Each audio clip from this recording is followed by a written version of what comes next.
Assalamualaikum warahmatullahi wabarakatuh. Salam bahagia untuk sahabat belajar semua. Tabik pun. Perkenalkan, saya Tri Ferdianto dari UPT SMP Negeri 1 Atap 1 Padarsuka, DKP Angkatan 11 Kabupaten Pringsewu, Provinsi Lampung.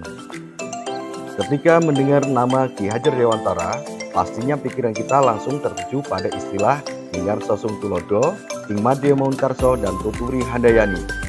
Ingar Sosung Tulodo artinya di depan memberikan teladan, Ing Madya Maunkarso artinya di tengah memberi semangat, dan Tuturi Handayani artinya di belakang memberi dorongan. Jika kembali menilik ke belakang, saya tahu betul ungkapan KHD tersebut namun belum menjiwai dan mengamalkannya dalam peran saya selaku seorang guru.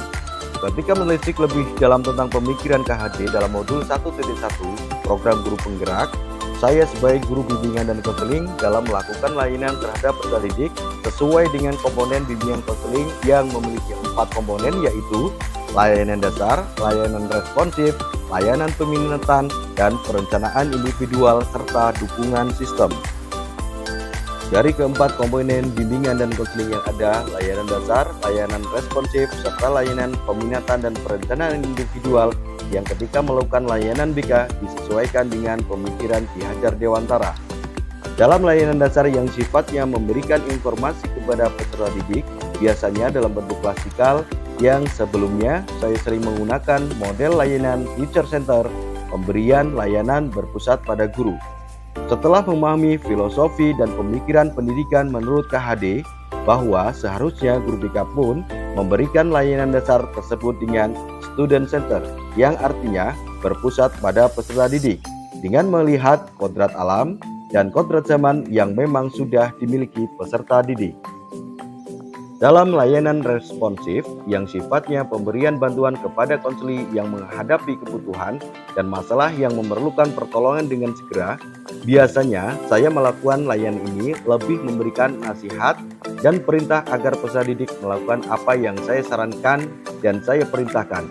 Namun, dengan pemahaman tentang pendidikan menurut KHD, maka pemikiran saya lebih terbuka lagi, karena seharusnya guru BK pun berperan sebagai penuntun, yaitu menuntun segala kodrat yang ada pada anak-anak agar mereka dapat mencapai keselamatan dan kebahagiaan yang setinggi-tingginya, baik sebagai manusia maupun sebagai anggota masyarakat.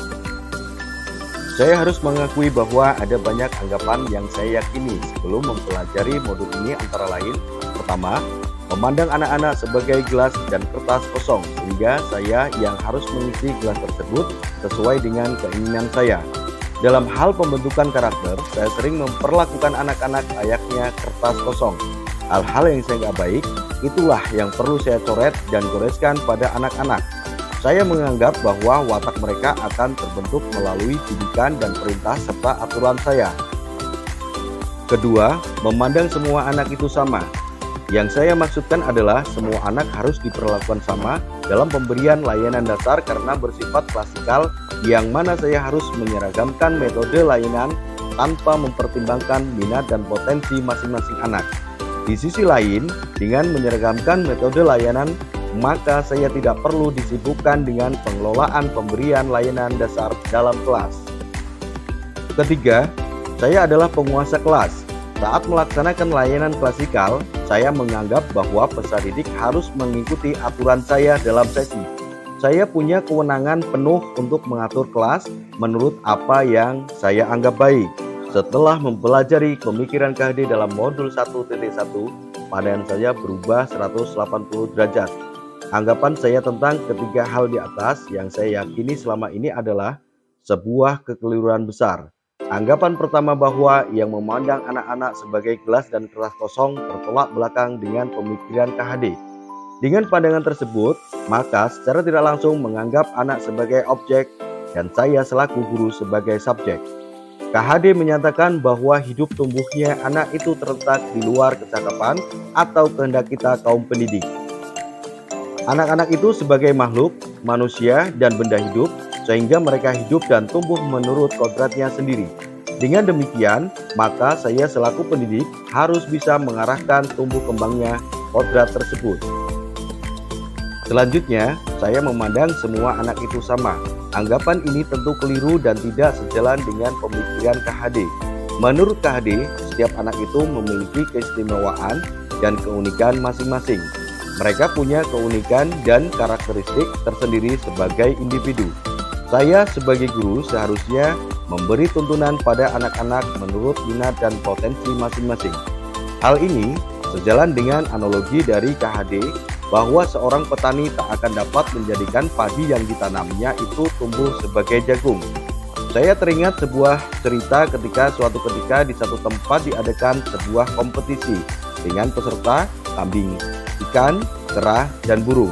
Jenis lombanya misalnya lomba terbang, maka bisa dipastikan yang akan menjadi pemenang adalah burung. Begitupun jika lombanya dirubah menjadi lomba berenang, maka bisa dipastikan pemenangnya adalah ikan. Hal ini mengartikan setiap anak memiliki potensi yang berbeda sesuai dengan kodrat alamnya. Anggapan keliru saya yang berikutnya adalah menjadikan diri saya adalah penguasa kelas.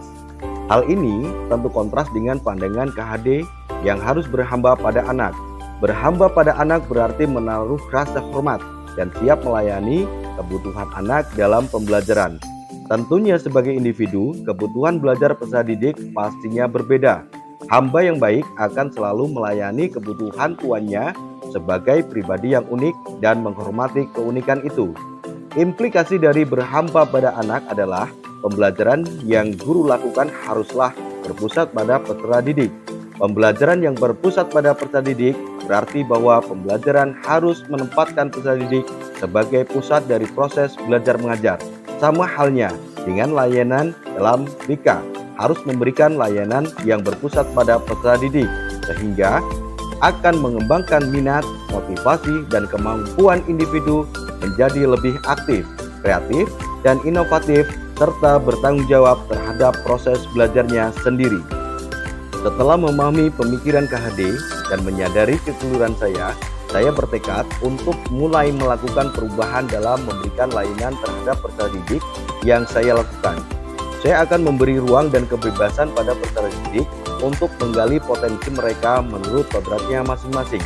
Selain itu, pemberian layanan BK yang selama ini menjadikan saya sebagai subjek akan saya benahi menjadi pemberian layanan yang berpusat pada peserta didik. Contohnya, ketika melakukan layanan responsif, maka akan saya lakukan dengan menggunakan pendekatan SFBC, Solution Focused Brief Counseling, di mana pada pendekatan ini peserta didik dengan bimbingan guru BK dapat menemukan solusi-solusi untuk masalah yang dihadapi peserta didik. Dengan demikian, saya juga berharap sekaligus bertekad untuk menjadi seorang guru BK yang menjiwai semangat Ingarso Sungtulodo, Ing Madyo Mangunkarso, dan Tuturi Handayani.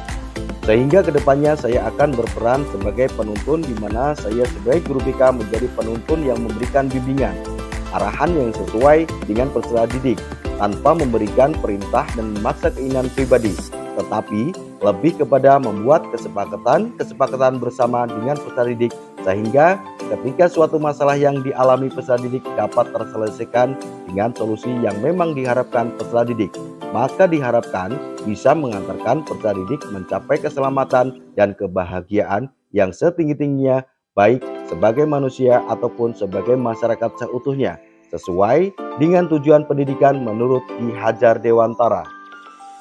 Demikian pemaparan koneksi antar materi refleksi modul 1.1. Salam bahagia untuk sahabat belajar semua. Saya akhiri. Wassalamualaikum warahmatullahi wabarakatuh.